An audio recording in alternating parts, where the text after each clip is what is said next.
तो hello friends, welcome back again to my YouTube channel. ये MSc previous के लिए जो फिजिकल केमिस्ट्री है थर्मोडायनेमिक यूनिट का अगला टॉपिक जो है वो हमारे पास है पार्शियल मोलर वॉल्यूम। ठीक है, तो पार्शियल मोलर वॉल्यूम, वॉल्यूम की जगह पे अगर हम प्रॉपर्टी रख देते हैं तो प्रॉपर्टी में क्या होता है, जो एक्सटेंसिव प्रॉपर्टी जो मास पे डिपेंड करते हैं, ठीक है, उसके उसका जो वेरिएशन होता है मोलर कंपोजिशन के साथ में, मतलब नंबर ऑफ मोल बढ़ाएंगे तो उनके एक्सटेंसिव प्रॉपर्टी में क्या परिवर्तन होगा, उसी परिवर्तन को ही हम क्या कहते हैं, पार्शियल मोलर प्रॉपर्टी कहते हैं। ठीक है, तो सबसे पहले हम देख लेते हैं वॉल्यूम के बारे में, और भी टॉपिक आपके सिलेबस में दिया हुआ है। तो पार्शियल मोलर वॉल्यूम के एक्सप्रेशन के लिए हम एक सिस्टम जो है मान लेते हैं जिसमें n टाइप के कॉन्स्टिट्यूएंट हैं, जिसमें हो सकता है n1 n2 n3 या नंबर ऑफ मोल हो सकते हैं। ठीक है, ये जनरली हम मान लिए हैं। ठीक है, जब वॉल्यूम एक्सटेंसिव प्रॉपर्टी होता है, दरअसल वॉल्यूम एक्सटेंसिव प्रॉपर्टी ही होता है, तब वह केवल टेम्परेचर तथा प्रेशर पर ही केवल निर्भर नहीं करता बल्कि मोल की संख्या पर भी निर्भर करता है।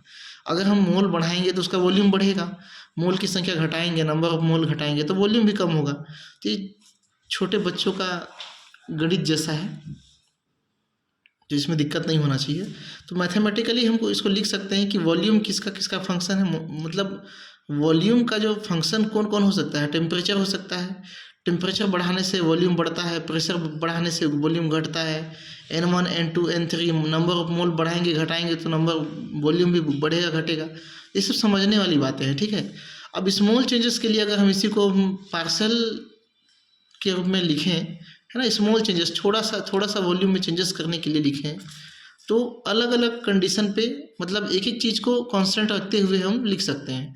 जैसे del V at constant temperature, del V at constant temperature क्या हो जाएगा, नहीं, डेल वी टेम्परेचर वेरिएशन के साथ में। ठीक है, यहाँ पे डेल टी जो लिखा हुआ है अपॉन में, ये टेम्परेचर वेरिएशन को दिखाता है, चूँकि यहाँ पे T P n1 n2 n3 so on है ना था, लेकिन यहाँ पे टेम्परेचर चूँकि हम परिवर्तन कर रहे हैं तो परिवर्तन टेम्परेचर वाले को हटा के pressure constant, n1 constant, n2 constant, ये सब बाकी सारी चीज़ों को कांस्टेंट रखते हैं, जो जिसमें वेरिएशन कर रहे हैं उसको उसके साथ मल्टीप्लाई भी करते हैं।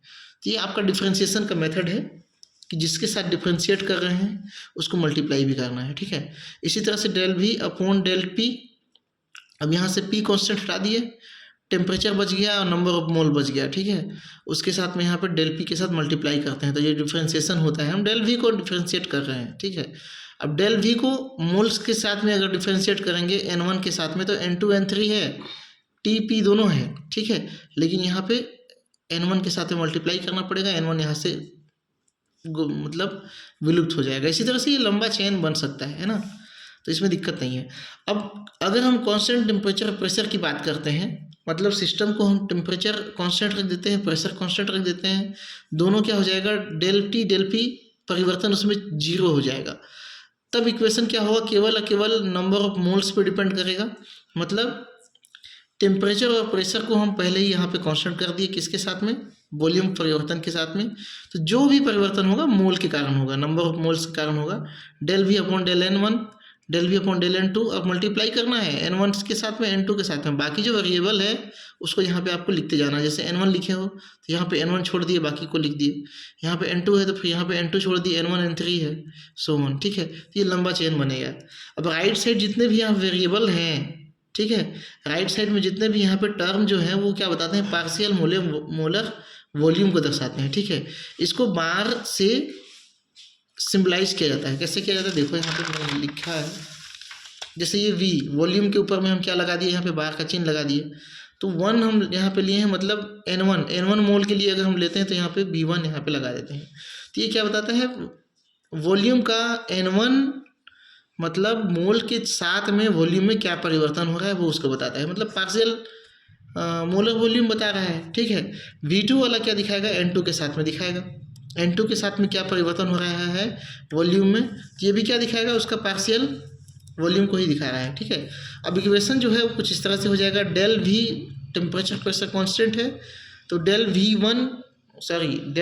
टेम्परेचर प्रेशर कांस्टेंट है तो ये किसके बराबर होगा, v1 बार, v2 बार, v3 बार, उसके साथ में del n1 del n2 del n3 है ना। ये वाला वैल्यू क्या है, V2 है, तो V2 की जगह पे वाला वैल्यू की जगह पे हम ये वाला रख दिए हैं सीधा सीधा। मतलब ये जो इक्वेशन था हमारा, ये वाला इक्वेशन जो था, यहाँ पे इसके जगह पे पूरा N1 है, तो यहाँ पे हम क्या रख दिए V1 बार, यहाँ पे क्या रख दिए V2 बार, है ना।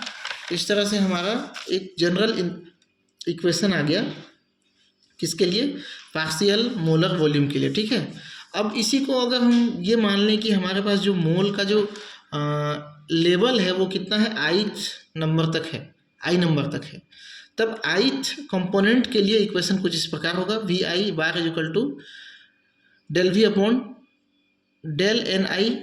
ये आइथ है, तो यहाँ पे हम क्या लेंगे, टेम्परेचर प्रेशर को लेंगे, और N1 N2 N3 N4 N5 कहाँ तक लेंगे, Ni-1 तक लेंगे, ठीक है। ये सारे के सारे क्या हो जाएंगे, कांस्टेंट हो जाएंगे, केवल आई नंबर का जो होगा वो जो है यहाँ पे होगा परिवर्तन। ये हो गया आपका general expression for partial molar volume. I think आपको समझ में आया होगा, अगर समझ में नहीं आया तो आप कमेंट करो, है ना। अब वीडियो पसंद आया होगा तो लाइक करो, और चैनल में नए हो तो प्लीज़ सब्सक्राइब करो। Thank you.